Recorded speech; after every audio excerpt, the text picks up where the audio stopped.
மதிய உணவு சாப்பிட்ட பிறகு அப்படியே ஒரு குட்டி தூக்கம் போட்டால் எவ்வளவு நல்லா இருக்கும்னு நம்ம எல்லாருக்கும் தோணும்.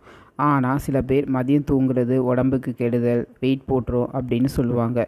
சில பேர் இது வந்து மூளைக்கு ரொம்ப நல்லது அப்படின்னு சொல்லுவாங்க. ஸோ நிஜமாவே மதிய தூக்கம் நமக்கு நன்மையா இல்லை தீமையா? ஒரு நாளைக்கு எவ்வளவு நேரம் தூங்கணும்? இதை பற்றி இந்த வீடியோவில் விரிவாக பார்க்கலாம். வாங்க. ஸோ பொதுவாக எல்லாத்துக்கும் மத்தியானம் சாப்பிட்ட உடனே ஒரு சின்ன தூக்கம் போட்டால் நல்லாயிருக்கும் அப்படிங்கிற மாதிரி ஒரு ஃபீலிங்ஸ் வரும். ஸோ அப்படி ஏன் வந்து எல்லாத்துக்கும் அப்படி வருது சாப்பிட்ட உடனே அப்படின்னு வந்து பார்த்திங்கன்னா, நம்ம உடம்புல சர்க்காடியன் ரிதம் அப்படின்னு சொல்லி ஒரு கடிகாரம் வந்து எப்போயுமே ஓடிக்கிட்டே இருக்கும். ஸோ இது வந்து பார்த்திங்கன்னா மதியம் ஒரு 1 to 3 மணி வரைக்கும் அந்த நேரத்தில் நம்மளோட உடல் வெப்பநிலை கொஞ்சம் கம்மியாக இருக்கும். ஸோ அதனாலேயே இயற்கையாகவே வந்து நமக்கு வந்து தூக்கம் வரும். இதை வந்து போஸ்ட் பிராண்டியல் டிப் அப்படின்னு சொல்லி சொல்லுவாங்க. ஸோ மத்தியானம் சாப்பிட்டோன்னே தூக்கம் வரங்கிறது ஒரு நோய் இல்லை, இது இயற்கையாகவே வர்றது தான். அண்டு இது வந்து ஒரு சோம்பேறித்தனமும் அல்ல, இது இயற்கையான உடலினோட ஒரு இயற்கை சுழற்சி தான்.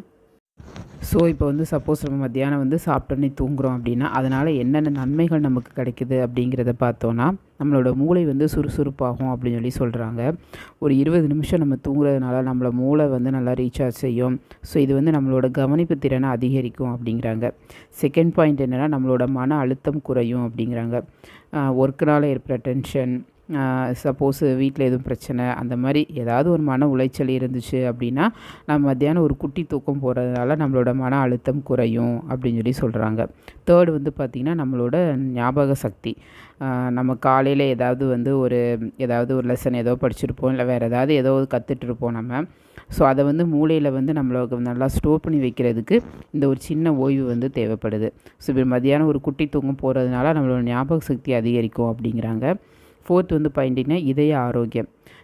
ஸோ வந்து இந்த குட்டி தூக்கம் வந்து இதய நோய்கள் வர்றதுடைய வாய்ப்பு வந்து கம்மியாகும் அப்படின்னு சொல்லி சில ஆய்வுகள்லாம் சொல்கிறாங்க. ஸோ இப்போ வந்து நம்ம நன்மைகள் என்னென்ன அப்படிங்கிறத பார்த்தோம்.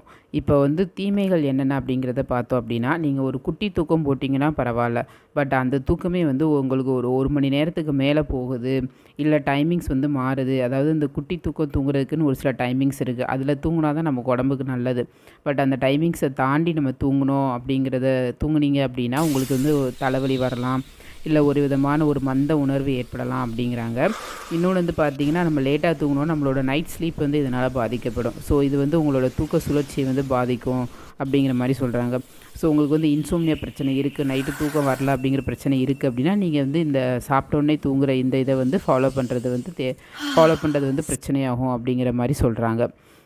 சப்போஸ் உங்களுக்கு வந்து மத்தியானம் ஒரு மணி நேரத்துக்கு மேலே உங்களுக்கு தூக்கம் தேவைப்படுது அப்படின்னா, அது வந்து உங்களோட உடல் சோர்வின் அறிகுறியாக இருக்கலாம் அப்படிங்கிற மாதிரி ஆய்வில் சொல்கிறாங்க.